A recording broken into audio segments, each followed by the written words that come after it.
Subhanallah, Subhanallah, Subhanallah, walhamdulillah, wa la ilaha illallah, wallahu akbar. La haula wa la quwwata illa billah. Tidak ada daya dalam kita melakukan amal soleh dan amal ibadah. Wala quwwata, tidak ada kekuatan untuk kita meninggalkan maksiat. Illa billah, kecuali dengan pertolongan Allah Subhanahu wa taala. Assalamualaikum warahmatullahi wabarakatuh. Subhanallah, semangatnya jawab. Sampai tak terkeluar no suara. Berdebat-debat ke apa tu kan. Subhanallah, sekali lagi salam ini adalah satu syiar. Maksudnya siapa yang melafazkan salam, dan salam adalah satu ibadah, salam adalah satu doa, memberi salam itu sunat, menjawab salam itu adalah wajib. Dan mungkin ada yang tak perasan tadi tu saya bagi salam kan, sebab terkejut dengar suara tu kuat kan. Subhanallah, dalam ucapan salam ada doa yang kita sangat perlu daripada saat kita hidup, mati sampai di mahsyar kelak. Assalamualaikum membawa maksud salam sejahtera ke atas kamu. Salam. Kita sangat memerlukannya. Sebagaimana firman Allah Subhanahu wa taala. A'udzubillahi minasyaitonir rajim. Yauma la yanfa'u malun wala banun illa man atallaha biqalbin salim. Di hari yang tiada manfaat, harta benda, anak pinak kamu, apa sahaja yang kamu miliki, yang kita miliki pada saat ini tidak ada manfaat. Illa, iaitu di mahsyar kelak, di akhirat kelak. Illa, kecuali man atallaha biqalbin salim. Mereka yang hadir, mereka yang berdiri di mahsyar kelak ataupun mendatangi Allah dalam keadaan jiwa yang sejahtera.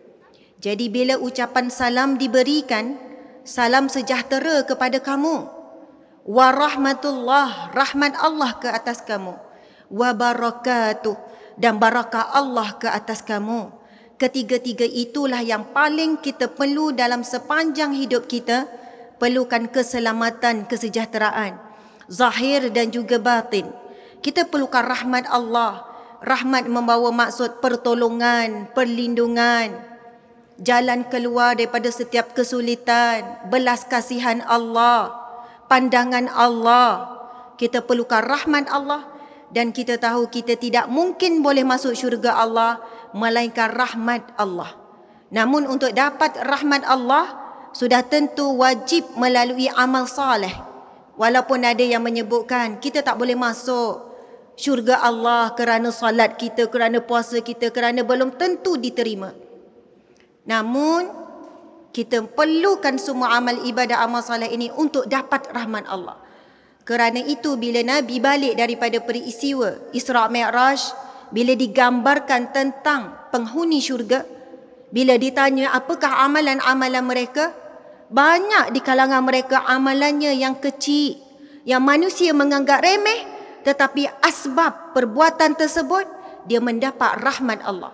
Sebab itu Nabi sebut orang beriman itu tidak akan meremehkan apa jua perbuatan yang baik, walaupun sekadar berwajah manis. Mungkin boleh jadi kerana dia berwajah manis dengan suaminya, itulah kerana seorang suami yang selalu berwajah manis, pandai gurau senda, pandai ambil hati isteri, asbab itulah mendatangkan rahmat Allah, lalu dia masuk ke syurga. Allahu Akbar, subhanallah. Jadi lagi sekali saya nak bagi salam. Tolong jawab dengan semangat, sebab saya perlukan doa daripada kalian semua jua. Subhanallah, alhamdulillah. Wahai para muslimin, muslimat yang dirahmati Allah sekalian, bakal-bakal penghuni syurga Firdaus Allah, Assalamualaikum warahmatullahi wabarakatuh.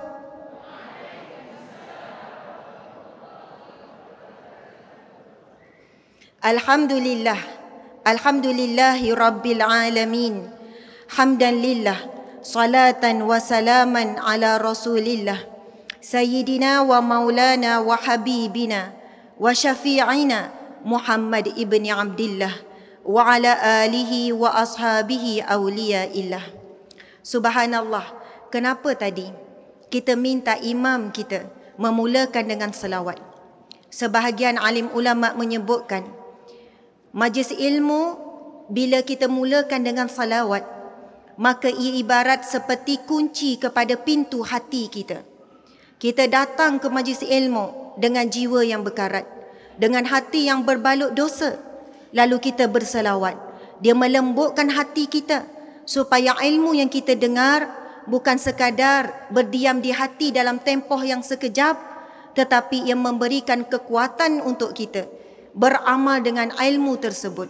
Subhanallah, alhamdulillah. Terlebih dahulu saya ingin mengucapkan jutaan terima kasih kepada pihak Masjid Abdullah Fahim, Kepala Batas Pulau Pinang. Ini kali pertama saya sampai di masjid ini. Masjid yang begitu indah, rumah Allah yang begitu indah, dan diindahkan lagi oleh pihak masjid, AJK-AJK-nya yang sangat amanah dan bertanggungjawab. Dengan saya bila pergi ke bilik tetamu, pergi ke tandas, pergi ke bahagian belakang, ada tempat mainan kanak-kanak dan sebagainya, kita melihat satu usaha dan ikhtiar pihak yang bertanggungjawab untuk menjadikan masjid ini mesra untuk semua peringkat umur, mengambil berat juga untuk anak-anak kecil dan sebagainya. Mudah-mudahan kepenatan masa yang diperuntukkan oleh para AJK, bermula daripada atas imam, nazir semua sampailah ke bawah-bawah. Sebenarnya atas ke bawah di sisi Allah semuanya sama. Boleh jadi yang paling imannya tinggi, paling takwa adalah tukang sapu. Boleh jadi yang paling iman dan takwanya tinggi iaitu orang yang jaga parking. Kita tahu di sisi Allah, Allah tidak pandang apa jua yang ada pada sisi manusia. Tetapi manusia lebih mandang apa yang ada pada manusia lah. Kemasyhuran, pangkat, kekayaan, kedudukan, kuasa dan sebagainya. Mereka yang memiliki semua itu seolahnya diberikan kemuliaan. Tetapi di dalam Al-Quran jelas Allah sebut, inna akramakum indallahi atqakum. Yang paling mulia di sisi Allah adalah orang yang paling takwa. Apapun kedudukan kita, Ustazah, saya si rumah aja. Subhanallah, kita yang meletakkan rendah kedudukan si rumah. Sedangkan Allah tidak pernah membezakan kedudukan di kalangan hamba-hambanya. Asalkan kamu mulia, asalkan kamu bertakwa, kamu beriman kepada Allah, kamulah yang paling mulia di sisi Allah. Allahu Akbar, subhanallah. Terima kasih kepada penganjur Masjid Abdullah Fahim, Kepala Batas Pulau Pinang. Seterusnya Tuan Muhammad Luqmanul Hakim bin Haji Mokhtar, merupakan pegawai tadbir ataupun imam utama pentadbiran dan korporat. Ustaz tadi ke yang selawat tu? Bukan ya? Masya Allah. Seterusnya Encik Abdul Malik bin Mat Syarif, Timbalan Imam Utama Kewangan dan Infrastruktur. Oh, dia ada maksudnya jawatan sampingan dia. Kewangan dan Infrastruktur. Hebat ni ya. Timbalan imam boleh, lepas tu kontrol juga kewangan, infrastruktur masjid, Masya Allah. Encik Muhammad bin Basaruddin, penolong imam utama pengurusan pejabat dan kebajikan khairat. Encik Muhammad Raqib bin Ismail, penolong imam utama pengimarahan dan multimedia. AJK masjid muslimin muslimat, para hadirin yang hadir jauh dan dekat, sahabat alamaya yang turut menuntun sama. Allahu Akbar. Takbir. Allahu Akbar. Boleh semangat lagi tak bagi gema ya? Takbir. Allahu Akbar. Takbir. Allahu Akbar. Walillahil hamd. Subhanallah. Alhamdulillah. Alhamdulillah. Pagi tadi saya di satu masjid Bushra di Merbuk, Al-Ustaz. Betul ya? Merbuk tu Al-Ustaz ke? Ke Sungai Petani? Sungai Petani Kedah. Bila beratuk-beratuk tu kan, kira jadi tak makhraj ni. Jadi makhraj cakap logat Kedah ni. Masa beratuk-beratuk tu kan, dah nak habis tu, adalah seorang ibu yang sangat sederhana. Penampilan orang kampung. Lepas tu, penampilan sangat sederhana, nampaklah gaya tu orang kampung. Wajah pun sederhana, macam wajah orang yang bekerja keras. Subhanallah, Allahu Akbar. Lepas tu Allah gerakkan hati saya untuk tanya lebih sebab dia hantar orang lalas. Dah 2 jam dah dia menunggu ni, beratuk ni kan. Lepas tu dia datang dengan anak perempuan dia. Bila ada waktu macam tu, saya pun cubalah borak. Saya pun borak, saya kata, "Akak, oh ni anak nombor berapa? Nombor 3. Anak nombor 1? Dah kerja Ustazah, nombor 2. Daripada borak tu, dia bukan nak cerita sangat sebab saya bertanya. Dia pun ceritalah, anak pertama saya Ustazah, Alhamdulillah dah habis belajar. Belajar kat USA. Dapat tajaan, beasiswa mana saya pun tak ingat lah. Nak dapat tajaan belajar luar negara macam ni, maksudnya bukanlah biasa-biasa. Lepas tu anak kedua pula, saya kan rajin menanya. Belajar kat Jerman sekarang, engineering. Itu hari dapat anugerah pelajar terbaik. Universiti apa ya daripada Malaysia, kemudian terpilih untuk dapat beasiswa dunia. Maksudnya bukan beasiswa itu ditaja daripada Malaysia tetapi daripada luar negara. Sekarang kat Jerman belajar kos apa tapi belakang saya ingat engineering. Lepas tu anak yang ketiga yang perempuan ni bakal ke Perancis. Itulah 3 orang. Saya teruslah tanya, Akak kerja apa? Tak kerja daripada dulu suri rumah. Suami pula, kotlah suami orang bijak, saintis ke apa, sebab anak bijak-bijak sangat ni dapat anugerah cemerlang pelajar terbaik, dapat tajaan negara ni daripada orang kampung, orang biasa. Oh, suami saya dulu askar, sekarang ni jadi pomen. Betul-betul. Saya subhanallah lepas tu siap buat rakaman lagi. Kak, boleh tak akak kongsi? Apa sebenarnya amalan akak yang sangat hebat? Bukan kita nak kata ukuran belajar luar negara tu hebat. Bukan itu ukuran ataupun justifikasi kita. Subhanallah, tapi saya terus kongsi walaupun belum masuk tajuk ya. Tak sabar kan bila nak masuk bab beras ni. Kan bab nak masak nasi ni. Subhanallah. Muslimin muslimat sekalian, orang yang beramal dia bercakap lain dengan orang teori. Saya ni banyak teori. Saya jumpa orang ini, orang yang beramal, penampilan sangat sederhana. Kalau kita tengok macam orang susah. Subhanallah. Dia kata, Ustazah, daripada kandungan yang pertama, kandungan anak yang pertama, Alhamdulillah, akak setiap hari tidak akan terlepas, dan itu nasihat suami, tidak akan terlepas buat amalan setiap hari dalam tempoh mengandung. Dia pun senaraikan amalan sampai saya menggeleng. Saya baca surah ni, baca surah ni, baca surah ni. Bukan surah pendek-pendek, bukan Qul Huwallah, Qul A'udzu Birabbinas, tak. Surah-surah Luqman mesti baca, surah Maryam mesti baca. Lepas tu ada lagi senarai surah-surah ni. Lepas tu amalkan makan kismis, mengikut jumlah yang ganjil. Kemudian dengan baca doa ni, pagi 7 biji, bila petang 11 biji, gini-gini amalan. Kemudian suami saya berpesan, suami dia bukan ustaz ya, supaya saya banyak berdoa dalam tempoh saya mengandung. Jadi saya banyak doa Ustazah untuk anak dalam kandungan. Dan selepas daripada anak itu lahir, saya membesarkan daripada kecil anak ini memperdengarkan bacaan Al-Quran daripada saya. Maksudnya, dan saya teruskan berdoa demi hari. Dan setiap kali anak-anak untuk menduduki pepesan, saya akan berpuasa. Kalau 2 minggu, 2 minggu lah, saya akan berpuasa. Saya akan meningkatkan kualiti ibadah dan kuantiti. Subhanallah, Allahu Akbar. Wanita yang luar biasa, tetapi pandangan manusia zahirnya nampak sangat biasa. Dan sebab itu Nabi kata, amalan yang sangat dicintai oleh Allah adalah mereka yang beramal walaupun sedikit tetapi istiqamah. Nanti saya akan share lah dekat FB. Saya minta izin dengan dia sebab nak bagi inspirasi kepada ibu-ibu.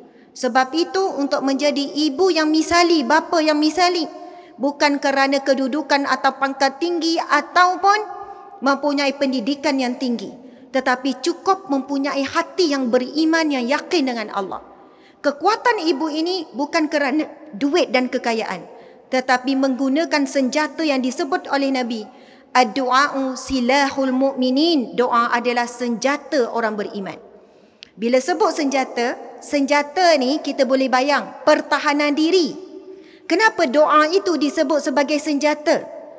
Kerana dengan doa, ibu ini mempertahankan dan melindungi anaknya daripada gangguan syaitan, anasir jahat, pengaruh jahat. Ketika anaknya belajar di luar negara, siapa yang mengawal? Siapa yang nak pantau? Tetapi barakah doa si ibu, anak tetap menjadi anak yang baik, anak yang soleh. Dan yang saya tertarik nak borak lama dengan dia, sebab dia datang-datang jumpa saya, "Ustazah, saya memang niat anak-anak saya ini menjadi pejuang agama Allah dalam bidang masing-masing." Saya kata perkataan ini takkan keluar daripada wanita yang hebat walaupun dia tidak berpelajaran tinggi. Saya niatkan anak ni daripada kandungan, mereka menjadi penyebar agama Allah, duta bagi agama Islam. Ini bukan penceramah yang cakap macam ni, orang kampung biasa. Sebab itu saya tanya lebih. Subhanallah, Allahu Akbar. Itulah sebenarnya jiwa orang beriman yang sebenar-benarnya. Dia tahu senjata utama bukan bagi tuition banyak-banyak, bukan duduk tekan paksa anak sekian, tetapi kuasa doa yang semakin lama umat Islam mula meninggalkan kekuatan berdoa. Ini ada satu kisah benar. Seorang wanita yang bernama Sayyidatina Asma binti Abu Bakar, anak kepada Sayyidina Abu Bakar, merupakan best friend Nabi, BFF, best friend forever. Sekarang pun kita tahu bahawa Sayyidina Abu Bakar duduk sebelah Nabi SAW di alam barzakh. Asma binti Abu Bakar adalah isteri sahabat Nabi, iaitu Zubair bin Awam. Asma binti Abu Bakar adalah kakak kepada isteri Nabi. Dan dia juga ibu kepada salah seorang sahabat Nabi yang bernama Abdullah bin Zubair. Maksudnya Asma ni kelilingnya semua ada kaitan dengan Nabi, dan dia juga adalah sahabat Nabi. Asma binti Abu Bakar ini umurnya panjang sampai 100 tahun lebih. Saya Asma binti Harun ya. Tapi mudah-mudahan nama tu bolehlah sikit tumpang barakah. Semangat luar biasa Asma binti Abu Bakar. Umur dia lanjut sampai 100 tahun lebih. Dia sempat menghadapi kematian anak-anak. Maksud anak-anak dah meninggal, dia masih hidup lagi. Tetapi ingatan dia sangat luar biasa kuat, tidak nyanyuk sedikit pun. Dan dia buta pada hujung usia dia kerana banyaknya dia menangis. Satu masa, dan Asma ini menjadi rujukan para sahabat untuk merujuk ilmu-ilmu yang dikuasainya. Sahabat pergi berguru, bertanya soalan dan sebagainya. Satu ketika ada salah seorang sahabat Nabi nak merujuk beliau. Bila datang, kemudian dia pun dengar bahawasanya Sayyidatina Asma binti Abu Bakar ini sedang berdoa dengan Allah lepas solat. Doanya adalah fokus kepada memohon daripada Allah keselamatan daripada api neraka. Doa yang tu je.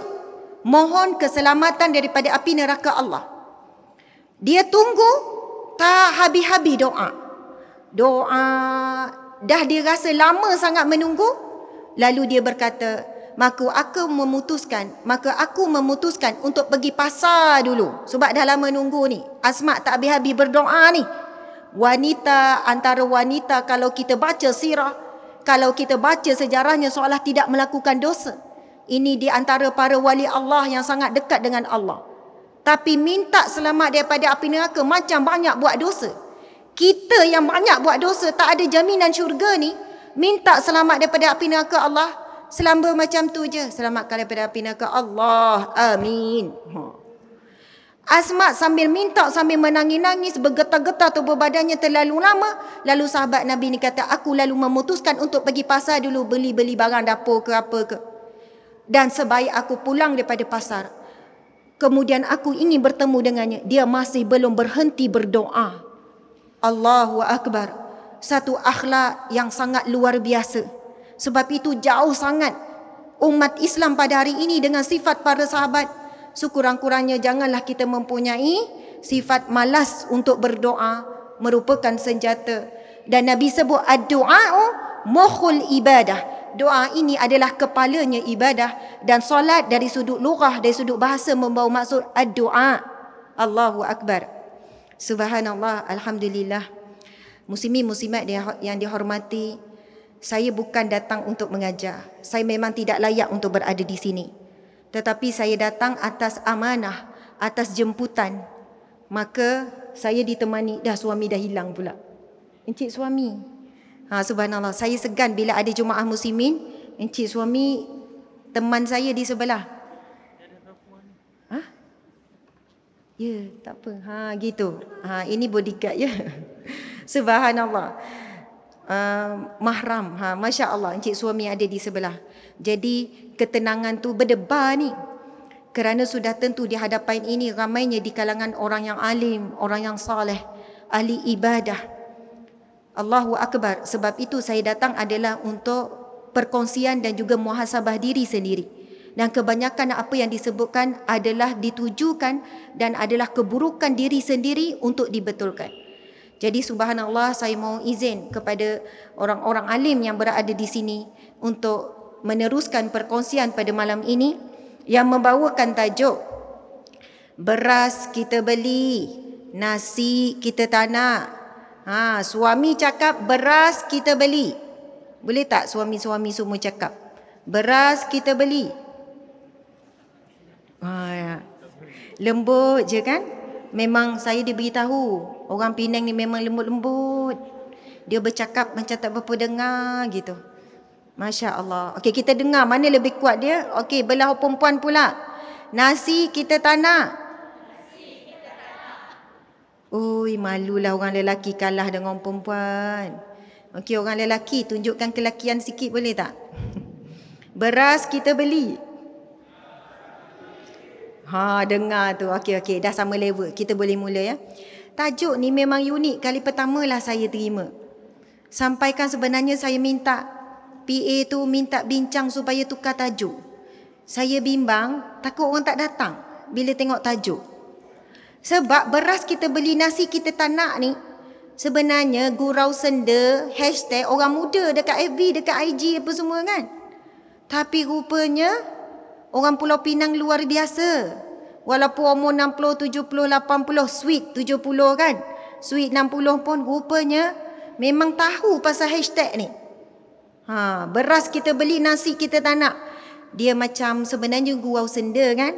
Suami cakap jangan bimbang gini-gini, beras kita beli. Macam kita kan yang bagi nafkah, suka hati kita lah. Kita yang beli beras. Lepas orang perempuan pula balas dengan hashtag nasi kita tak nak. Beras tu kalau tak ditanak berkematu. Jadi kalau kami tak masak, tak guna boreh tu. Macam tu, boreh. Betul tak boreh? Orang Kedah. Berai kita tak nak, nasi kita tak nak. Subhanallah, Allahu Akbar. Jadi daripada tajuk ni kita boleh faham ia berkenaan dengan kerjasama suami dan isteri. Peranan masing-masing. Saya nak tanya orang perempuan. Sebenarnya siapa yang kena masak nasi ni? Orang perempuan ke orang lelaki? Ijma' ulama' perempuan ke? Orang lelaki, orang perempuan cakap, ulama' perempuan ni cakap, orang lelaki kena tak nak nasi.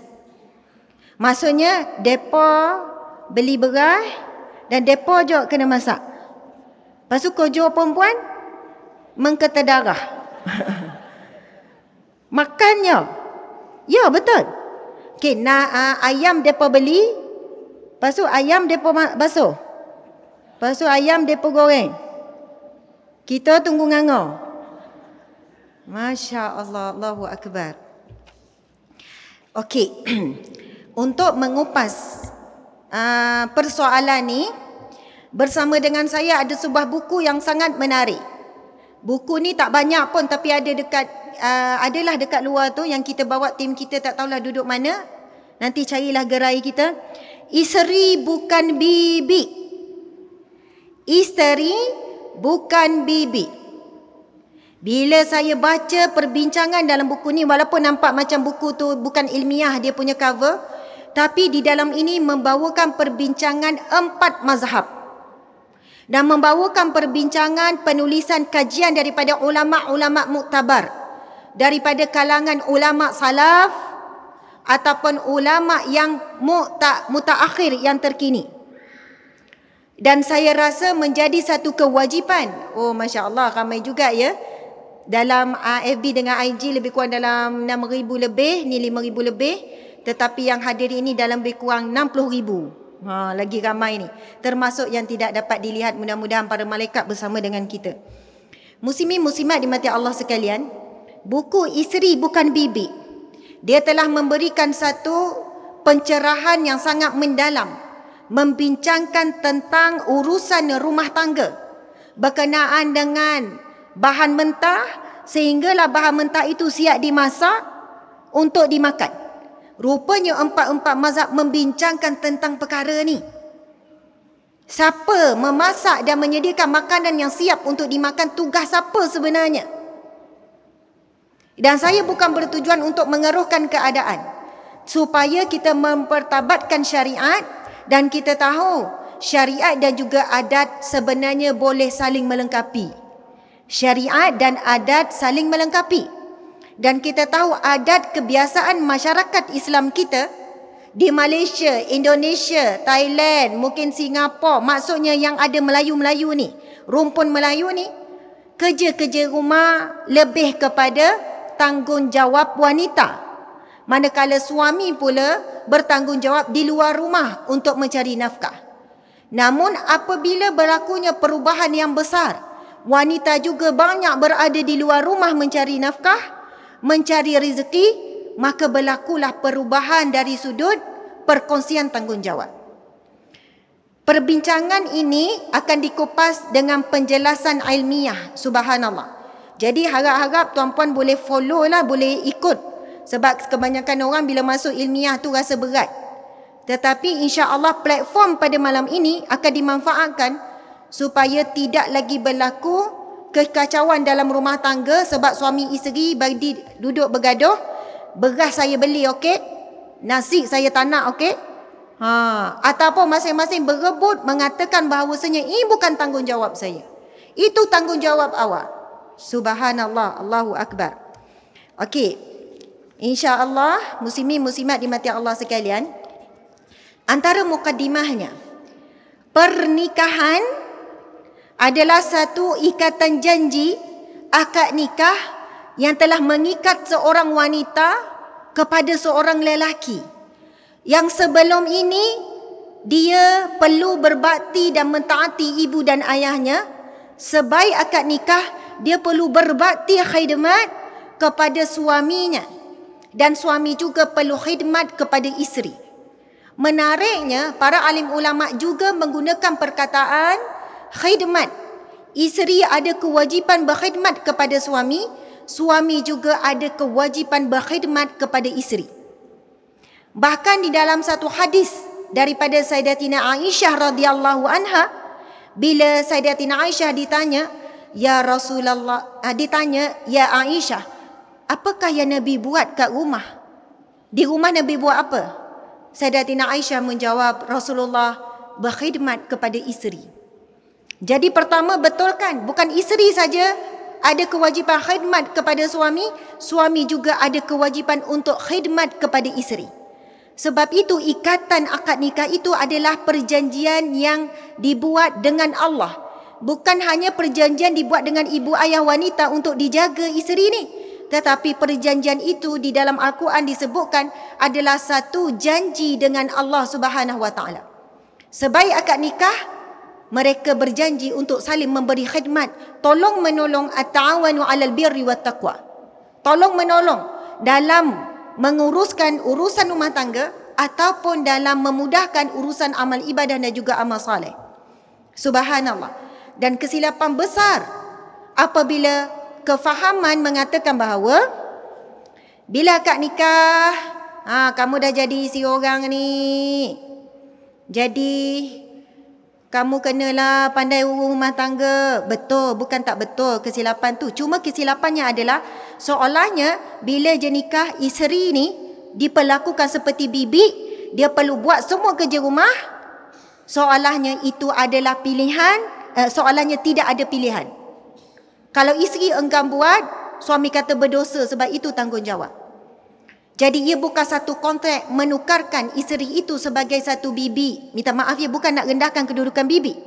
Tetapi sebenarnya kedudukan seorang isteri itu sangatlah tinggi menurut pandangan agama Islam. Subhanallah. Okey. Saya nak bacakan pendapat yang pertama, iaitu mazhab Hanafiyah. Mazhab Hanafi. Sebelum kita pergi kepada mazhab Syafi'i. Sebab saya ikut turutan dalam buku ni. Satu daripada kitab fiqh yang muktamad dalam mazhab ini adalah Bada'i Asy-Syana'i.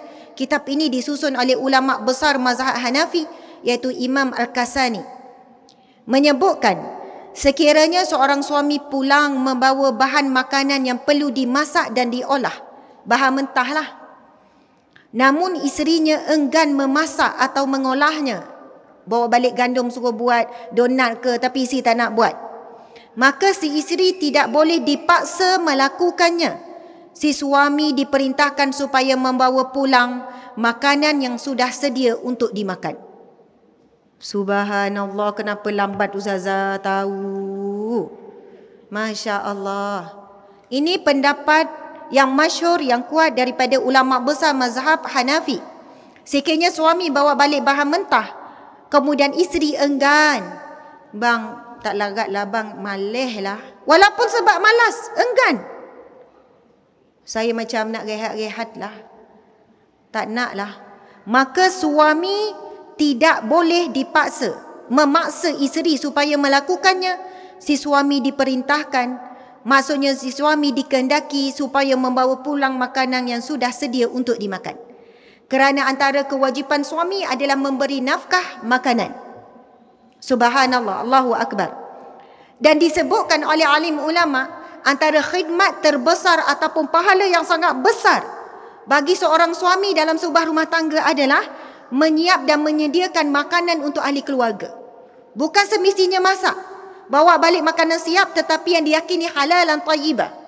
Dan itu adalah satu bentuk khidmat seorang suami yang pahalanya sangat besar.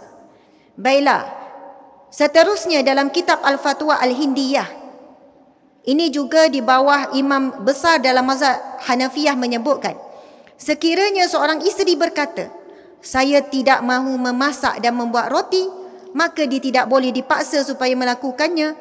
Si suami perlu memberi si isteri makanan yang sudah sedia untuk dimakan, ataupun menyediakan seorang pembantu bagi memasak. Masya Allah, Allahu Akbar. Okey, ada orang kata, Ustazah, kita mazhab Syafi'i, kita tak rujuk mazhab-mazhab lain. Sekarang kita baca pula pendapat mazhab Syafi'i. Di dalam kitab Muhazzab, satu daripada kitab rujukan yang sering digunakan adalah Al-Muhazzab karya Asy-Syirazi. Karya Asy-Syirazi, kitab syarah atau penjelasan kepada Al-Muhazzab, ada ditulis oleh Imam Nawawi. Menyebutkan, seorang isteri tidak wajib berkhidmat seperti membuat roti, memasak, mencuci dan pelbagai lagi bentuk khidmat yang lain.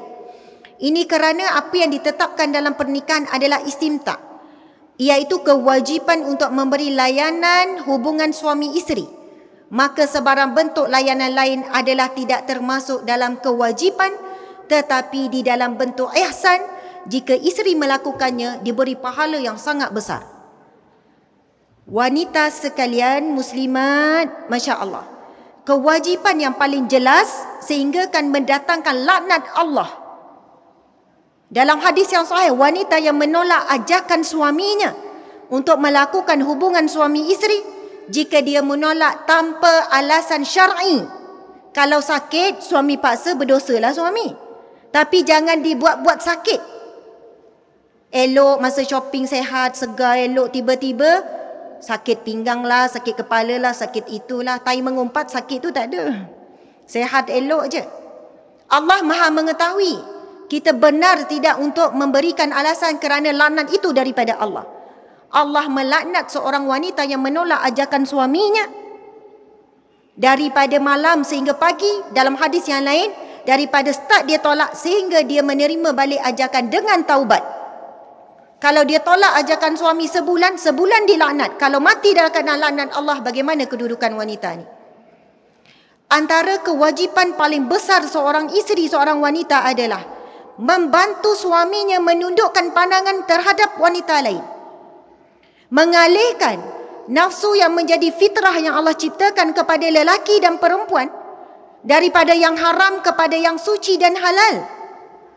Sebab itu wanita tidak dibebankan dengan kewajipan urusan-urusan rumah tangga yang menyebabkan dia keletihan ataupun dia tertekan, jaga anak, penat dengan kena anak, lepas tu nak masak lagi sambil masak dukun anak, nak kacau ini. Tapi suami yang bijak, dia tahu dia ada keinginan, contohnya malam tersebut dengan isteri. Suami ni siap-siap, dah bagi tahu hari ni awak tak payah masak. Dah bagi tahu awal-awal plan, awak jangan penat sangat sekian-sekian. Ini satu komunikasi yang penting. Suami juga bantu isteri, isteri boleh bagi khidmat, hubungan suami isteri yang terbaik. Saya sebutkan hal begini, dulu saya kerja sebagai perunding cara rumah tangga, kaunselor, ketua unit. Bertahun-tahun saya menghadapi dan menguruskan hubungan suami isteri, dan masalah antara punca terbesar masalah hubungan suami isteri, konflik suami isteri dalam sebuah rumah tangga berkaitan dengan hubungan seksual. Minta maaf saya sebutkan perkataan ini di rumah Allah yang suci ini. Namun para ulama silam yang terdahulu menuliskan banyak kitab berkenaan perkara yang melibatkan hubungan suami isteri. Pernah satu ketika seorang sahabat Nabi bertanya kepada Rasulullah. Sahabat Nabi ini sangat miskin, al-fuqara wal masakin. Sangat susah. Sehingga kan tidak ada sedikit pun harta di rumahnya untuk melakukan sedekah. Lalu dia bertanya, buku ni akan digunakan selepas ni. Lalu dia bertanya, ya Rasulullah, untungnya orang-orang kaya, aku salat, mereka juga salat. Aku bersedekah, mereka juga bersedekah ya Rasulullah. Saya puasa, mereka juga berpuasa. Saya zikir, mereka juga berzikir. Saya baca Quran, mereka juga baca Quran. Tetapi ya Rasulullah, untung orang kaya. Mereka banyak boleh bersedekah. Macam Saidina Umar, macam Saidina Abu Bakar, macam Saidina Uthman. Semua tu kaya-kaya belaka. Peniaga, banyak harta, banyak sedekah. Subhanallah. Kemudian, tetapi ya Rasulullah, saya tak mampu bersedekah kerana tidak ada apa untuk sedekah. Lalu Nabi bersabda, bagi kamu yang tak ada harta ni, subhanallah, alhamdulillah, Allahu Akbar, pahala sedekah buatmu. Dan kamu menjima isterimu, maksudnya melakukan hubungan suami isteri dengan isterimu, diberikan pahala sedekah. Ini disebut dalam kitab 50 wasiat Rasulullah kepada para wanita dalam banyak kitab. Ini hadis yang masyhur. Kemudian sahabat ini bertanya, ya Rasulullah, adakah mengikut hawa nafsu juga adalah dikira ibadah? Sebab kita merasakan hubungan suami isteri itu dikira sebagai mengikut hawa nafsu. Itu kan kerana keinginan nafsu. Sebab itu ada isteri-isteri bila datang mengadu depan saya, suami mengadu dia tidak dapat layanan yang sepatutnya daripada isteri dalam hubungan suami isteri. Sebab umur dah 40 lebih, dah 50 lebih. Isteri ni jawab apa? Abang, kubur dah nak panggil dah. Istighfar lah banyak-banyak. Jangan duk ikut hawa nafsu tu. Dia nasihat suami dia. Saya terus kata, puan, ini kewajipan dan tanggungjawab nombor 1. Islam bukan nak besarkan sikit-sikit nafsu hubungan suami isteri. Tetapi kerana khidmat tersebut memberikan ketenangan kepada jiwa lelaki dalam ibadahnya, dalam hariannya. Kerana memang Allah sebut di dalam Al-Quran, Zuyina linnas, antaranya yang pertama, hubbus syahawat linnisa, kepada wanita. Itu ujian dan cabaran yang pertama, tertarik kepada wanita. Dan jika wanita, isteri ambil berat tentang perkara ini, pahala yang sangat besar. Mungkin itulah khidmat yang menyebabkan dia dapat masuk ke syurga Allah Subhanahu Wa Taala. Nabi pun menjawab bila ditanya, ya Rasul, adakah mengikut hawa nafsu itu dikira sebagai ibadah? Lalu Nabi bertanya dia semula, apa pendapatmu jika disalurkan keinginan itu kepada zina? Lalu dia menjawab, maka ia haram dan berdosa. Maka apabila disalurkan kepada yang suci dan halal, maka ia dikira sebagai ibadah. Allahu Akbar. Jadi suami pun ajak ibadah ya malam ni, ibadah. Isteri pula malam tu bangun je terus pakai kain telekung, duk faham ibadah tu. Jadi kena jelaslah juga komunikasi tu. Muslimin muslimat. Saya ada banyak kisah benar. Pakcik umur 50 lebih, 60 lebih, 70 contoh ya. Ustazah, gorang bona kat orang sebelah ni Ni cakap Nonggori ya. Saya orang Terengganu tapi duduk Nonggori. Jadi masa jadi pundica rumah tangga ni, memang orang Nonggori 9 ni datang orang Kedah takkan nak pergi ikut jauh kan. Jadi tu yang pandai cakap Nonggori tu. Pakcik-pakcik datang kan, isteri ni duduk nangis, makcik ni umur dah 50 lebih ni. Dah pencen dua-dua ni kan. Kenapa pakcik nangis? Entahlah orang sebelah ni orang tua ni Oh dah bergaduh panggil orang tua kan. Dah orang tua ni buat tabiat apalah. Kenapa pakcik? Ustazah. Orang sebelah ni Kalau dengan cucu tu nampak muda 10 tahun. Dengan Dan ni tua sangatlah dia. Apa masalah pakcik? Kalau cucu balik kau sogar nampak. Kan boleh masak tu, boleh masak ni. Kalau anak cucu tak ada, tak balik, ulang yang sama. Contohlah ya. Tetapi sebenarnya yang difokus adalah cucu elok dipeluk, dicium dilayan-layan Kalau saya ni jauh lah Ustazah, berjengkal-jengkal lah. Lepas tu isteri ni jawab, dah tua. Memang luar Dan ni nampak tua, dalam muda lagi. Dia jawab macam tu kan. Lepas tu isteri ni pun jawab, Ustazah, acik dah menopause. Macam tu kan. Suami pun jawab, tak adalah apa-apa, pause. Macam tu kan. Bergaduh. Saya ingat ni pakcik-makcik ni. Banyak ya penceraian yang berlaku usia dah lanjut. Dan ini bukan perkara yang perlu diremehkan.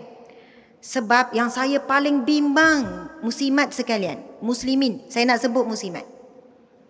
Sebab buku ni bila bahas tentang tanggungjawab, memberikan khidmat, istimta', kasih mesra, hubungan. Memanglah tahap itu tak sama macam orang muda, tapi adalah tahap-tahap dia. Panjang lebar dia kupas. Mengikut kadar umur lah masing-masing. Masya Allah. Kita masa muda, masa sekian-sekian, kita jadi isteri yang salihah. Yang kita bimbang, kita mati dalam keadaan menjadi isteri yang derhaka. Bila hujung-hujung usia ni. Lepas tu kan saya cakap macam ni dekat pakcik. Tuan Haji, pakcik pergi jumpa doktor boleh tak? Bawa isteri jumpa doktor. Antara ayat yang kelakar tu macam karen. Kalau nak sentuh tu macam karen. Maksudnya dia punya melantun tu. Contoh sikit melantun. Astaghfirullah, istighfar. Macam buat dosa pula kan nak manja-manja. Masya Allah. Lepas tu, dia cakap macam tu lah. Macam terenjat. Sentuh macam karen. Lepas tu saya cakap macam ni pakcik. Pasal monopause ni, benda ni memang betul. Isteri pakcik ni mengalami gejala-gejala ni bukan dibuat-buat. Bukan dibuat-buat. Ini fitrah. Pakcik kena bawa pergi jumpa doktor sekian-sekian. Contoh ya.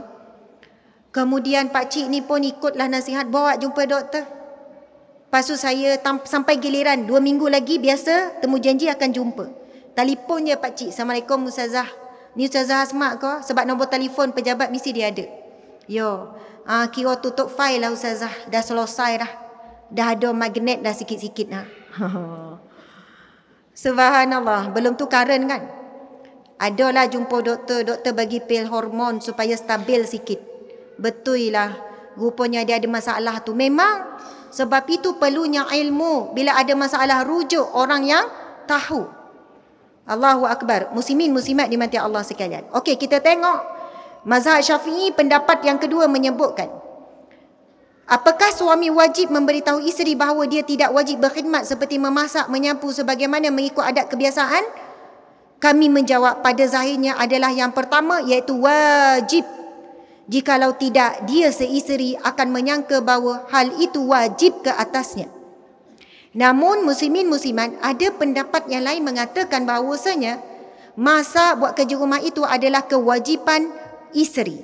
Antaranya adalah Imam Ibn Qayyim menyebutkan hukum Nabi SAW perihal khidmat wanita kepada suami.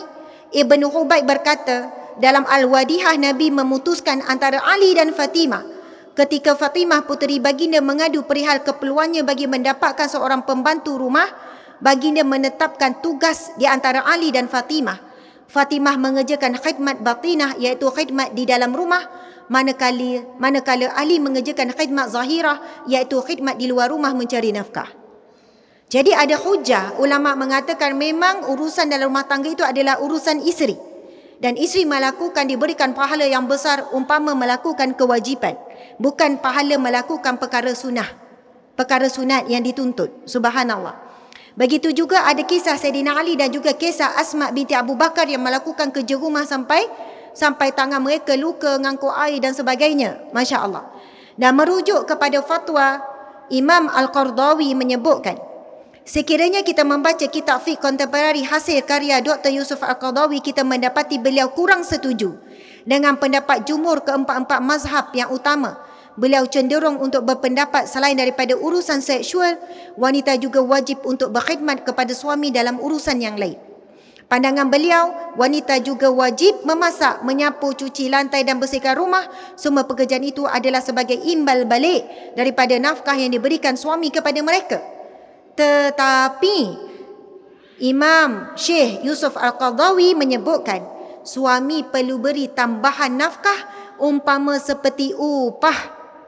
Selain daripada nafkah yang asas tu, bila isteri melakukan semua tugas yang sepatutnya dibuat oleh pembantu, suami perlu memberi upah khas untuk pekerjaan tersebut. Masya Allah, Allahu Akbar. Okey, begitulah ya. Ada lagi Syekh bin Baz, Albani, Al-Utsaimin dan sebagainya. Subhanallah, Allahu Akbar. Bahkan Syekh Al-Utsaimin menyebutkan dalam fatwa beliau, isteri yang melakukan kewajipan hidup iaitu melayani suami adalah lebih utama daripada isteri yang bertahajud. Subhanallah, Allahu Akbar. Baiklah muslimin muslimat yang dirahmati Allah sekalian, berkenaan khidmat suami terhadap isteri pula, antara yang pertama dan utama juga melayani keperluan batin isteri, hubungan dalam suami isteri. Kemudian yang kedua iaitu makan dan minum isteri. Jadi tajuk kita beras kita beli, nasi kita tanah ini, Masya Allah, kita harmonikan dengan berkenaan tanggungjawab di dalam rumah. Ia ada khilaf, namun pendapat yang kuat adalah daripada empat mazhab tadi. Ia bukan asasnya kewajipan, tetapi ia ihsan daripada isteri. Namun di sana ada pendapat yang kuat juga, ulama mutaakhirin mengatakan ia adalah kewajipan tetapi dengan tambahan upah yang perlu diberikan oleh suami. Subhanallah muslimat sekalian. Jadi rumah tangga itu adalah ladang pahala terbesar bagi wanita dan juga lelaki, dua-dua sama sahaja. Masya Allah. Subhanallah. Jadi kesimpulan, bukan ceramah tak simpulkan lagi. Boleh terus tak lagi ni? Boleh ya. Okey, kita buat regangan dah sikit ya, nak bagi segar sebelum kita teruskan ke dalam buku Asam Garam Rumah Tangga Nabi sallallahu alaihi wasallam. Sekarang buku berapa ya? Pukul 9. Kita diberikan tempoh sampai Imam dalam 9.30. Betul? Syekh boleh? Tuan Haji 9.30. Betul? Semua dah nunduk dah orang lelaki. Subhanallah, mereka tak sabar nak solat Isyak. Boleh saya tambah sikit ya? InsyaAllah boleh ya. Okey, duduk tegak semua. Tegak-tegak, tegakkan badan, Masya Allah. Tarik nafas. Okey, sekarang kita nak buat tumbukan padu sikit, boleh? Okey, sebenarnya tujuan nak regang sikit tubuh badan kita yang tegang tu, duduk lama memang penat. Kan berbanding orang yang bercakap ni dia semangat. Okey. Tangan dua-dua ke depan. Okey, kita buat tumbukan tu. Maksudnya rasa macam buat sampai melantun lah. Okey. Macam ni ibaratnya. Macam tu. Faham ya? Nak sentak-sentak sendi yang lengah. Kena tegak kena duduk tegak. Okey. Kita mula ya. Okey, tumbuk. Bayangkan siapa yang kita tumbuk sekarang. Masya Allah. Okey, mula dengan sambil tu kita zikir. Subhanallah walhamdulillah. Zikir semua. Wala ilaha illallah wallahu akbar. Laju-laju. Subhanallah walhamdulillah wala ilaha illallah wallahu akbar. Okey, dua-dua tangan pegang bahu sendiri. Okey, urut sendiri. Urut sambil tu kepala pusing sikit kiri. Pusing sebelah kiri dulu. Okey. Urut sikit leher-leher tu, lengah kan. Bahu ni. Biasa bahulah tempat yang paling tegang bila kita penat, kita stres, kita letih. Okey, pusing lagi kepala, pusing pula sebelah kanan. Pusing pula sebelah kanan. Okey, Masya Allah. Biar rasakan sendi-sendi tu. Bagus tuan-tuan haji pun buat. Okey, insya-Allah. Muslimin muslimat dimati Allah sekalian, saya kira kita dah kupas secara ilmiah berkenaan dengan tanggungjawab suami isteri secara jelas berkenaan dengan pembahagiannya. Subhanallah, Allahu Akbar. Bagi bahagian kedua perbincangan pada malam ini, kita nak masuk kepada, insya-Allah tak lama, lebih kurang dari 15 minit. Insya-Allah 15 minit saja. Kepada menelusuri peristiwa perkara-perkara yang berlaku di dalam rumah tangga Nabi sallallahu alaihi wasallam. Allah Subhanahu wa taala berfirman, "Qul in kuntum tuhibbunallah, qul in kuntum tuhibbunallah fattabi'uni yuhibbukumullah wa yaghfir lakum dzunubakum." Boleh buka tu, yang plastik tu buka. Sekarang ni saya memang pegang buku yang warna purple gelap ni. Ini salah satu buku yang sangat bagus untuk dimiliki oleh suami isteri.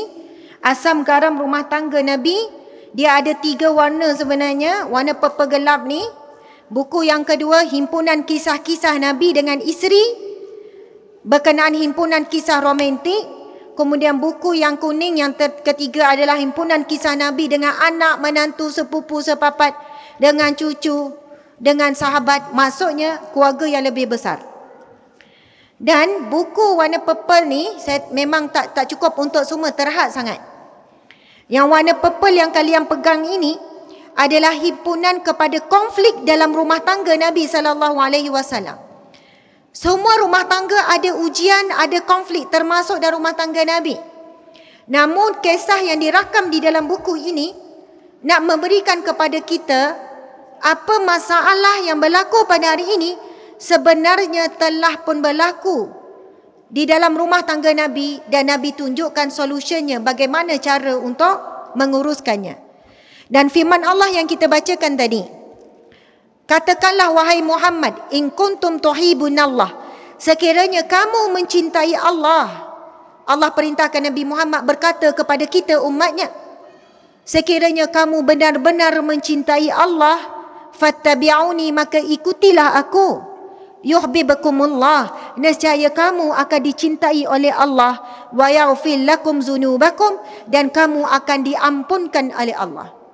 Maka perintah untuk mengikuti Nabi daripada pelbagai segi, sama ada dalam hal yang besar-besar pemerintahan negara, pengurusan ekonomi, apa-apa saja, sehinggalah kepada sekecil-kecil perkara, bab buang air besar, bab buang air kecil, bab makan, bab minum, bab tidur, bab berpakaian, pakai pakaian mana dulu masuk, mana yang keluar, bila nak masuk pakai belah kanan dulu, bila nak buka, nak salin baju, buka sebelah kiri dulu, sampai sekecil-kecil perkara. Siapa yang membesar dan mengikuti sunnah Nabi, maka akan dapat cintanya Allah. Yuhibbukumullah, kamu pasti dicintai oleh Allah. Wa yaghfir lakum dzunubakum, dan kita dapat pengampunan daripada Allah. Sebab itu rumah tangga yang mengikat hubungan suami isteri dan anak-anak dengan menghidupkan sunnah Nabi, rumah tangga itu akan disuburi dengan cinta Allah dan cinta Rasulullah. Allahu Akbar. Cuba kita tengok muka surat IX tu. IX depan sekali lepas senarai kandungan tu. IX, saya tak tahu ya ini muka surat berapa IX saya, woman saya ni. IX tu muka surat berapa? Tak reti juga kan?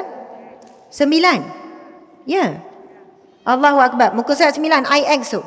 Kita baca firman Allah. Qala Allah Ta'ala, laqad kana lakum fi Rasulillahi uswatun hasanatun liman kana yarjullaha wal yawmal akhir wa zakarallaha katsira. Yang bermaksud, maka sesungguhnya pada diri Rasulullah itu ada contoh tauladan yang terbaik bagi siapa yang ingin bertemu dengan Allah pada hari akhirat dan mereka yang banyak menyebut atau mengingati Allah. Maksudnya ciri-ciri manusia yang beriman dan ingin bertemu dengan Allah di hari kiamat kelak dalam keadaan yang baik Dan ciri-ciri mereka yang banyak mengingati Allah adalah mereka yang menjadikan Rasulullah sallallahu alaihi wasallam sebagai ikutan. Jadi jelas tidak ada contoh yang terbaik dan tidak ada kaedah yang terbaik. Nak jadi suami romantik ke, isteri yang terbaik ke, melainkan mengikut sunnah Nabi sallallahu alaihi wasallam. Okey, sekarang kita buka muka surat. Muka surat 3. Okey, belak muka surat 3. Muslimin muslimat sekalian, muka surat 3. Masya-Allah, tengok muka surat 3. Okey, tajuknya ialah Nabi dan Ummul Mukminin juga berselisih faham. Nabi dan Ummul Mukminin juga berselisih faham. Kita terus pergi kepada muka surat yang keempat. Dan ini sangat-sangat menarik dan insya-Allah akan menjernihkan isu-isu dalam rumah tangga yang berlaku pada hari ini. Kita bacakan, Saidina Umar menceritakan, kami kaum Quraisy, kamilah yang menundukkan isteri. Okey, Saidina Umar cerita ni. Kami orang Quraisy Mekah adalah lelaki yang sangat tegas dan dominan dalam rumah tangga. Dan mereka ini golongan yang menundukkan isteri. Isteri mesti kena ikut toto ontok je dengan suami. Tak boleh nak bantah. Bahkan kalau suami nak keluar daripada rumah, soalannya nak keluar-keluar je, tak perlu cakap dengan isteri. Betapa dominannya suami, budaya, adat masyarakat Quraisy di Mekah. Sebab itu bila Sayyidatina Asma binti Abu Bakar, bila datang Abu Jahal bertanya kepada beliau, mana ayahmu? Masa peristiwa hijrah kan, peristiwa hijrah, mana ayahmu? Ayahmu pergi mana? Masa tengah cari Nabi Muhammad dengan Sayyidina Abu Bakar ni, dalam peristiwa hijrah ni. Sedangkan Sayyidatina Asma memang tahu di mana Rasulullah dan ayahnya berada di Gua Sur. Dia yang hantar makanan. Lalu apa yang dia jawab kepada Abu Jahal? Dia jawab apa? Jawapan bijak. Dia tak menipu. Dia tak kata aku tidak tahu, tak. Yang dia jawab adalah, bila seorang lelaki Quraisy keluar rumah bagi tahu kepada wanita yang berada dalam rumahnya. Dia jawab macam tu. Bila lelaki Quraisy bila nak keluar pergi mana-mana, bagi tahu isteri ataupun anak-anak dia nak pergi mana. Tu je cara jawab.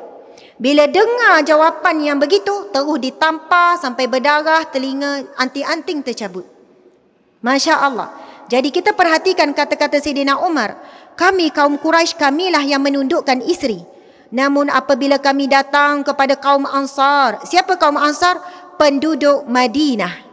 Selepas hijrah, mereka tengok perilaku ataupun keadaan yang berlaku di Madinah. Kami tengok mereka kaum yang ditundukkan oleh isteri. Terbalik. Pergi ke Madinah, tengok suami yang ditundukkan. Duk ikut cakap isteri. Adat, budaya yang berbeza. Subhanallah. Maka sedikit sebanyak isteri kami terikut-ikut dengan kebiasaan wanita-wanita Ansar. Jadi lepas hijrah, Muhajirin ni dah bergaul dengan Ansar ni, mereka kata, perangai isi-isi kami dah mula terikut dah perangai wanita-wanita Ansar yang dah berani menjawab dan sebagainya. Suatu hari, Sayyidina Umar yang cerita ni, seorang yang tegas ni, aku memarahi isteriku namun dia menjawab balik. Saya tanya orang perempuan kat sini. Siapa yang tak pernah menjawab dengan suami? Angkat tangan dan bagi hadiah banglo ni. Siapa tak pernah menjawab? Mustahil. Kalau dia tak pernah menjawab, bukan manusia tu. Kena cek tu. Ada hormon apa tu? Subhanallah, menjawab. Bahkan isteri Nabi juga ada menjawab dengan Nabi. Dan Nabi tak mengatakan itu salah satu sifat ataupun akhlak yang buruk. Tetapi Nabi meraihkan fitrah. Subhanallah, muslimin muslimat. Sebenarnya orang perempuan kadang-kadang menjawab tu bukan dia tak terima, tapi dah perangai dia menjawab. Lepas tu dia mikir. Kalau dia tak menjawab tu, dia macam tak boleh lena lah tidur malam tu. Duduk mikir, kenapa tak cakap macam tu? Geram macam ni. Dah lepas tu dia ni. Tetapi perlu ada batasannya lah. Jangan pula balik rumah kan nanti dengar tak apa saya cakap. Subhanallah, bahaya juga ya berhujah. Okey, kita tengok lagi. Suatu hari aku memarahi isteriku, namun dia menjawab balik. Aku tidak boleh terima tindakannya yang membangkang itu. Lalu beliau berkata, isteri Sayyidina Umar pun berkata, mengapa awak tidak boleh terima perbuatan saya membantah awak? Isteri-isteri Nabi pun selalu menjawab mulut dengan baginda. Bahkan pernah salah seorang mereka tidak mahu bercakap dengan Nabi sampai ke malam. Maksudnya merajuk, tak nak bercakap. Soalan kedua, siapa wanita kat sini tak pernah merajuk dengan suami dia? Angkat tangan. Nak bagi kereta pula. Tu yang berani tawar tu sebab tak ada. Okey, aku kaget, maksudnya terkejut, terpana. Kemudian aku berkata, malang sungguhlah siapa yang buat begitu. Aku pun memakai baju dan pergi menemui Hafsah. Aku bertanya, wahai Hafsah, betulkah ada di antara kamu? Hafsah ni kan anak Sayyidina Umar, merupakan salah seorang isteri Nabi. Dia nak pergi confirm dengan Hafsah ni. Betulkah ada antara kamu pernah marah kepada Nabi seharian sampai ke malam? Lalu Hafsah menjawab, ya, betul, ada isteri yang mengajuk kepada Nabi. Lantas aku berkata, malang dan rugilah dia. Adakah kamu tidak rasa takut yang Allah akan murka disebabkan kemarahan Rasulnya, lalu kamu tentu binasa? Janganlah kamu asyik meminta-minta daripada Rasulullah. Janganlah kamu membantahnya dalam apapun perkara. Janganlah kamu memulaukannya. Minta dengan ayah apa sahaja yang kamu perlukan. Janganlah kamu cemburu dengan madu yang lebih menawan dan lebih disukai oleh Rasulullah. Hadis ini riwayat Bukhari. Maksudnya cerita ini cerita yang sahih, yang bukan direka-reka. Maksudnya Sayyidina Umar ni dia pesan dekat Hafsah. Hafsah, kalau ada apa-apa tak puas hati, jangan bangkang, janganlah. Ikut je Nabi, apa yang Nabi nak. Lepas tu kalau ada benda yang kamu nak, yang kamu perlu, minta dengan ayah, jangan minta dengan Nabi. Punyalah Sayyidina Umar sayang Nabi ni, pesan dekat anak dia. Kalau ada tak puas hati apa, cakap dekat ayah je. Kalau kamu nak apa-apa, macam disebut ni kan, sekiranya kamu perlukan apa-apa, minta saja dengan ayah apa yang kamu perlukan. Kemudian kita tengok cerita yang kedua. Masya Allah, Allahu Akbar. Contoh ya. Okey. Saya tak jumpa, bukan dekat sini, muka surat lain. Sayyidina Umar bila tak puas hati, dia jumpa pula Ummu Salamah. Ummu Salamah, betulkah isteri Nabi pernah bantah-bantah Nabi? Kemudian Ummu Salamah jawab apa? Kenapa kamu sibuk hal rumah tangga orang lain? Oh, direct Ummu Salamah jawab ke Sayyidina Umar. Maksudnya Sayyidina Umar tak boleh terima ni. Masya Allah. Kesimpulan daripada peristiwa ini, muslimin muslimat sekalian, perbuatan isteri yang membantah suami bukanlah perbuatan yang sampai jatuh kepada dosa besar. Kecuali membantah dalam kewajipan, membantah dalam perintah wajib, suruh tutup aurat dan sebagainya, itu barulah berdosa besar.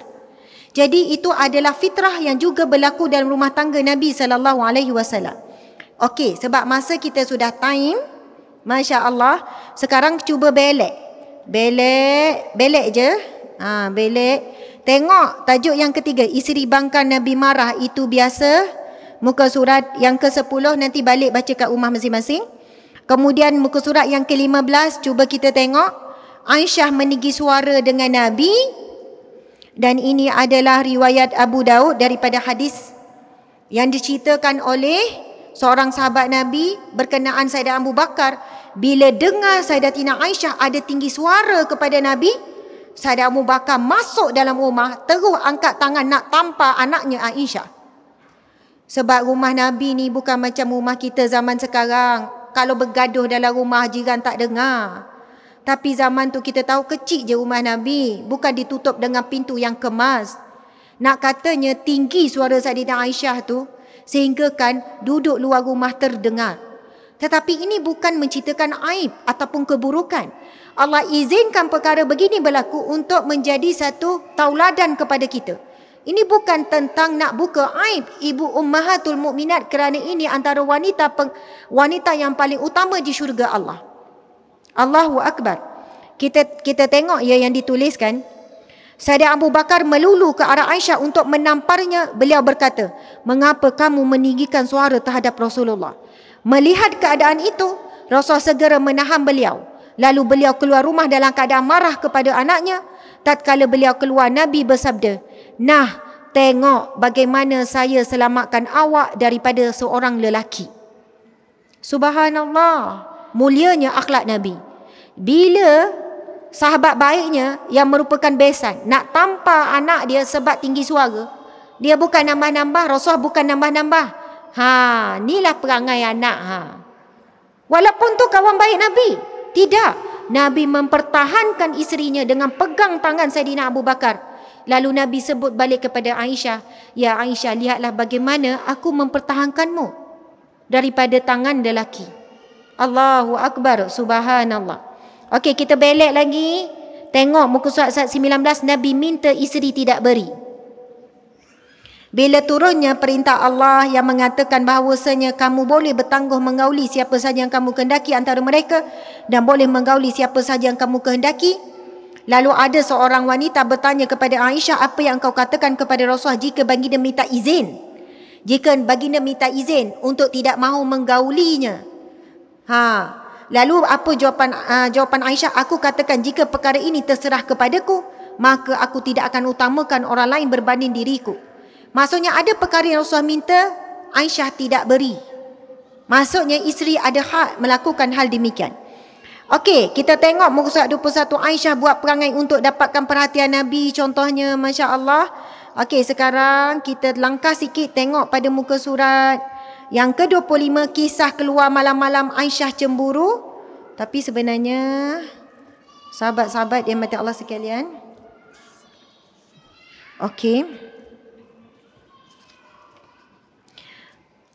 Okey, Rasulullah buntu Ummu Salamah bantu Nabi cakna tentang anak-anak Ummu Salamah. Nabi dan Aisyah sakit kepala. Subhanallah, Allahu Akbar. Buka muka surat 148. 148. Okey, insya-Allah lepas ini adalah kisah yang terakhir. Insya-Allah. Muka surat 148, tajuknya adalah Nabi dan Aisyah dua-dua sakit kepala. Dan walaupun begitu, Nabi tetap bergurau senda dengan isteri. Okey, Al-Qasim bin Muhammad berkata, Aisyah pernah berkata, aduh, sakitnya kepala saya. Muka surat berapa? 148, jumpa tak? Aisyah sakit kepala, dia mengadu. Tak salah kita mengadu ya, bang sakitlah pinggang, bang sakitlah kepala. Itu bukan maksudnya tidak redha dengan ujian Allah.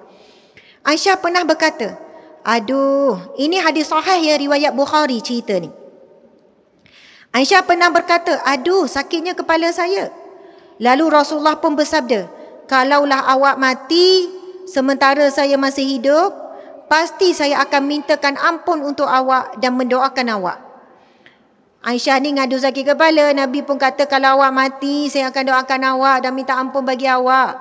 Tengok cara Aisyah jawab. Orang perempuan macam ni lah caranya. Wah, tambah berat lagi.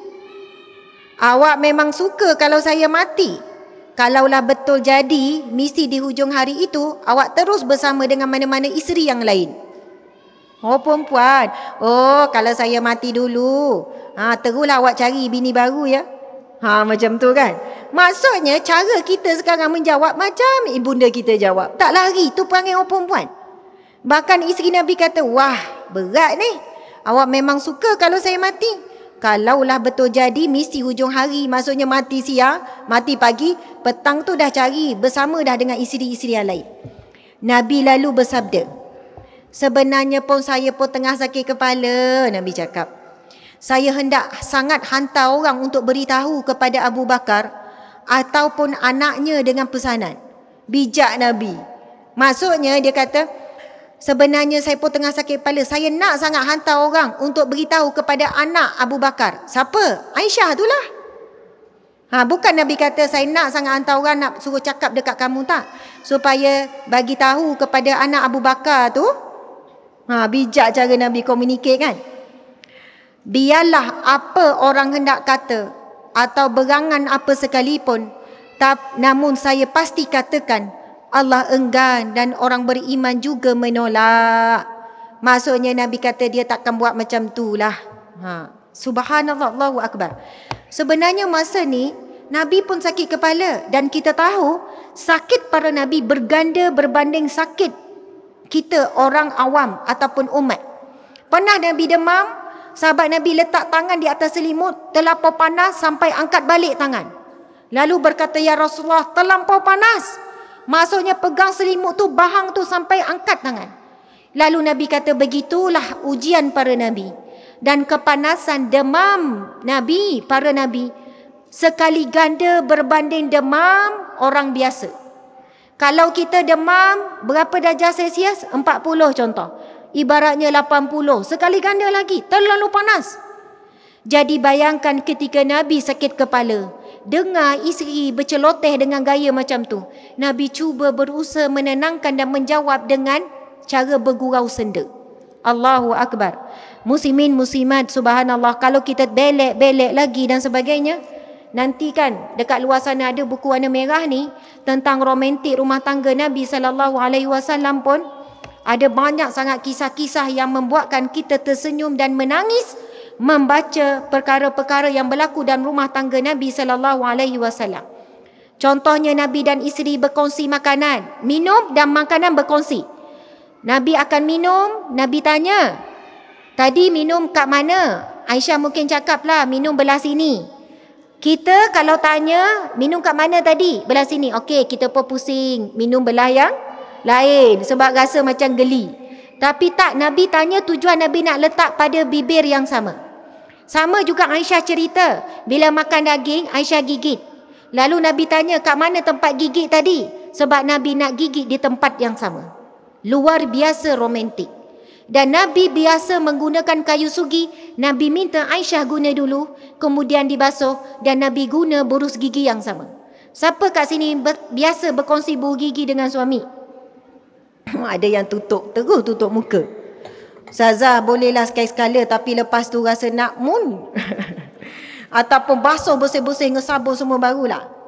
Mungkin kita takkan mampu nak buat sampai tahap tu, tapi kalau boleh buat, sebenarnya ia bukan perkara yang saja-saja. Burus gigi ada banyak. Rasulullah untuk dapat kayu sugi zaman tersebut repih ataupun ambil batang kayu lah. Tetapi Rasulullah buat itu ada maksud, ada makna. Dan kalau kita buat, diberi pahala sebab itu sunnah Nabi. Kalau kita baca lagi kisah-kisah romantik Nabi, antaranya cerita Aisyah radhiyallahu anhu diminta untuk sikat rambut Nabi. Muslimat kat sini, kahwin dah 10 tahun, 20 tahun, 30 tahun, pernah tak sikat rambut suami? Pernah ke tidak? Cerita ini daripada riwayat yang kuat. Rasulullah ketika berada di dalam masjid, kan Masjid Nabawi, rumah kan di sekeliling masjid. Nabi daripada tingkap rumah, sebab Aisyah ketika itu uzur, maka tak boleh nak keluar lah, sebab keluar je rumah, masuk masjid. Jadi Rasulullah panggil Aisyah dan menghulurkan kepala. Hulur untuk disikat oleh Aisyah. Hulur kepala nak minta sikat. Adakah Nabi tak boleh sikat rambut sendiri? Boleh. Tetapi itu kaedah Nabi bermesra dengan isteri. Panggil, wahai Aisyah, ulur kepala Aisyah pun sikat. Mungkin ada yang kata, Ustazah terlambatlah, dah tak ada rambut dah suami tu. Masya Allah. Kan? Muslimin muslimat dimati Allah sekalian. Dan diceritakan Aisyah juga isi-isi Nabi dan Rasulullah minta.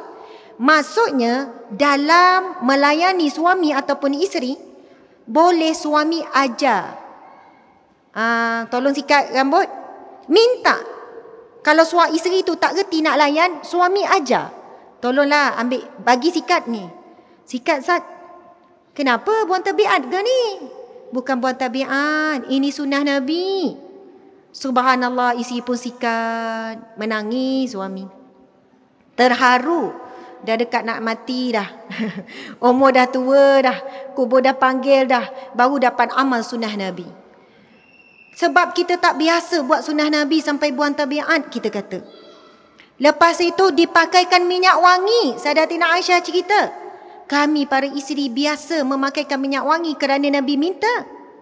Sebelum ihram, pakai sebelum niat ihram, boleh, tak ada masalah. Lepas niat ihram tu yang haram tu. Jadi balik ni kan, berwangi yang di rumah. Jangan komplain je, bang ni awak ni hapak, bila nak pergi masjid kan main wangi. Ambillah minyak wangi, sapukan, itu sunnah Nabi. Allahu Akbar, subhanallah. Kalau kita tengok kan, Nabi dan isteri berkongsi burus gigi. Ini kat kandungan je. Saya baca kandungan, saya tak baca dah cerita.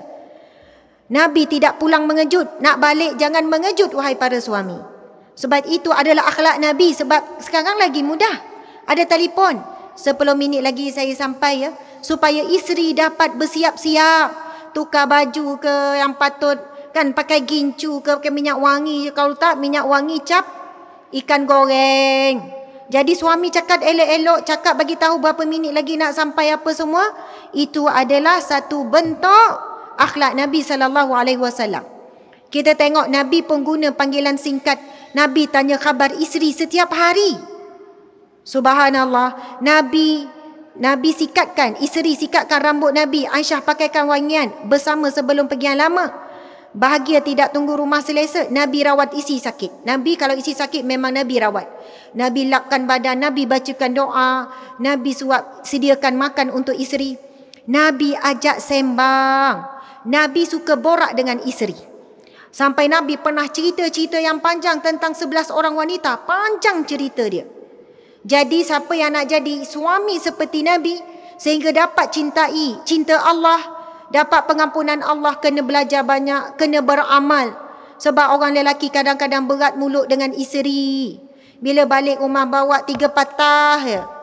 Sebab patah perkataan dah habis dah dekat masjid, dah borak. Kawan banyak patah yang keluar balik rumah. Makan. Tu. Minum. Tidur. Dah. Yang lain tu angguk, gelem. Tapi akhlak Nabi berbeza. Bukan daripada Sayyidina Aisyah. Bahkan isi Nabi yang lain menceritakan Nabi suka ajak borak. Nabi suka berbual. Sebab Nabi tahu fitrah wanita suka borak. Allahu Akbar. Banyak lagi lah yang kita boleh tengok dalam buku ini. Masya Allah. Nabi SAW adalah contoh tauladan yang terbaik. Alhamdulillah, summa alhamdulillah. Sekarang dah pukul 9:30. Allahu Akbar. Muslimin muslimat yang dirahmati Allah sekalian. Marilah sama-sama kita mewujudkan imej Rasulullah dalam rumah tangga kita. Bila kita menghidupkan sunnah Nabi SAW, umpama kita menghidupkan akhlak Nabi, seolahnya Nabi ada bersama dengan kita. Dan kelebihannya sangat besar sehingga kita dapat cinta Allah Subhanahu wa taala. Dalam kita menanam cinta kepada hati anak-anak juga kena membiasakan sebut kepada anak-anak, Nabi suka buat macam ni. Abang-abang, Nabi kan macam ni. Suami pun kena biasakan dengan isteri. Kalau Nabi kan Nabi macam ni tau. Isi-isi Nabi macam ni ya. Berbanding dengan kita sebut pada anak, mak dulu, masa mak umur macam kamu, mak dah pandai masak. Mak dulu, tak pandai menjawab macam kamu hari ni. Kan kita selalu bagi contoh diri kita. Tapi elok-elok lah. Yang buruk kita tak cerita lah. Kalau anak tu buruk kita takkan cerita, mak dulu lagi teruk daripada kamu. Oh yang tu tak adalah kita, pantanglah kita. Cerita semua yang sedap-sedap je. Sebab itu bila kita bawakan contoh Nabi, isteri Nabi, ini contoh yang terbaik. Bila kita sebut je, nak Nabi makan macam ni Nabi minum macam ni kalau Nabi nak tidur macam ni. Nabi kalau bercakap, Nabi mesti pusing seluruh muka. Sebab kita nak tegur anak kita bila kita cakap, Kak Long, ya, sambil tengok phone, kita nak tegur. Kita mungkin boleh marah. Kita cakap, tak ada adab ni. Apa ni? Umi tengah cakap, muka, mata tengok telefon. Bukan salah tegur macam tu. Tetapi barakah, rahmat, pertolongan Allah pasti akan ada. Bila kita masukkan, Umi nak cakap sikit ni. Nabi Muhammad, bila dia bercakap, tak kiralah siapa. Kalau orang tua lebih lagi lah. Nabi akan berhenti buat apa saja. Dan Nabi akan pusingkan bukan muka saja. Seluruh tubuh pusing. Kaedah dan sunnah Nabi. Dan mungkin asbab itulah kenapa susah sangat didik anak pada hari ini. Sebab kita lebih banyak membesarkan diri kita. Sikit-sikit bagi contoh kita. Sikit-sikit bagi contoh orang-orang yang terdekat dan sebagainya. Bukan kata tak boleh, tetapi yang paling afdal menghidupkan imej Nabi SAW di dalam rumah tangga. Dan sebagai penutupnya, kita menghayati satu firman Allah Subhanahu wa taala. Bismillahirrahmanirrahim. A'udzubillahi minasyaitonirrajim. Wa min ayatihi an khalaqa lakum min anfusikum azwajan litaskunu ilaiha wa ja'ala bainakum mawaddatan wa rahmah.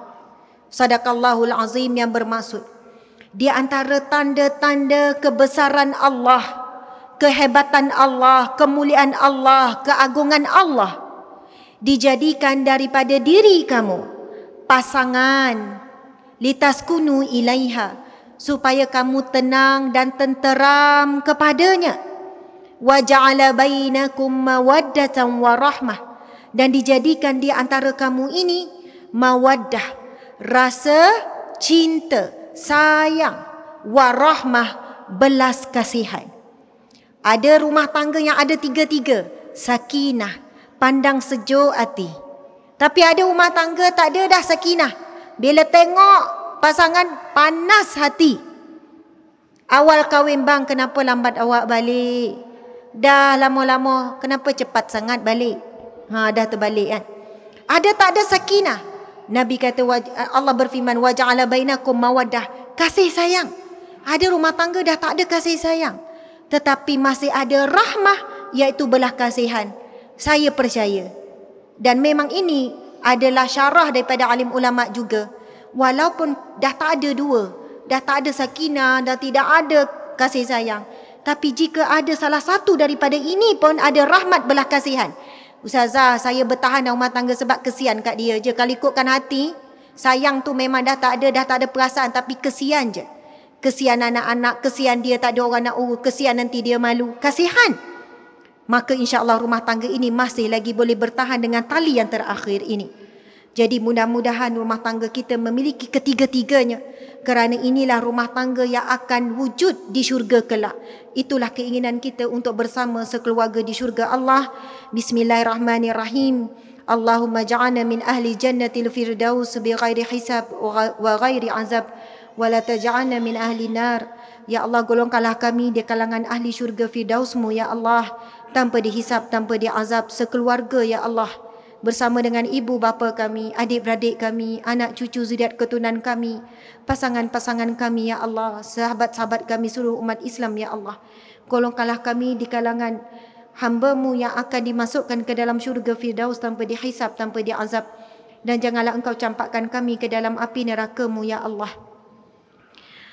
Rabbana atina fid dunya hasanah wa fil akhirati hasanah wa qina azabannar wa qina azabal qabri wa qina azabal mahsyar. Wa sallallahu ala sayyidina Muhammad wa ala alihi wa sahbihi ajma'in. Walhamdulillahi rabbil alamin. Amin ya rabbal alamin. Astaghfirullahal azim wa atubu ilaih. Astaghfirullahal azim wa atubu ilaih. Astaghfirullahal azim wa atubu ilaih. Kita dan khususnya saya memohon ampun dengan Allah jika ada kesilapan dalam menyampaikan ilmunya. Dan saya memohon maaf sekiranya ada terkasar bahasa ataupun mungkin penjelasan yang kurang jelas jika menimbulkan salah faham. Subhanallah. Dan saya ucapkan terima kasih sekali lagi kepada pihak penganjur semuanya dan juga semua yang hadir, sehingga kita bertemu lagi, yang paling utama bertemu dan bersatu di syurga Allah Subhanahu wa taala. Wabillahi taufiq wal hidayah. Assalamualaikum warahmatullahi wabarakatuh.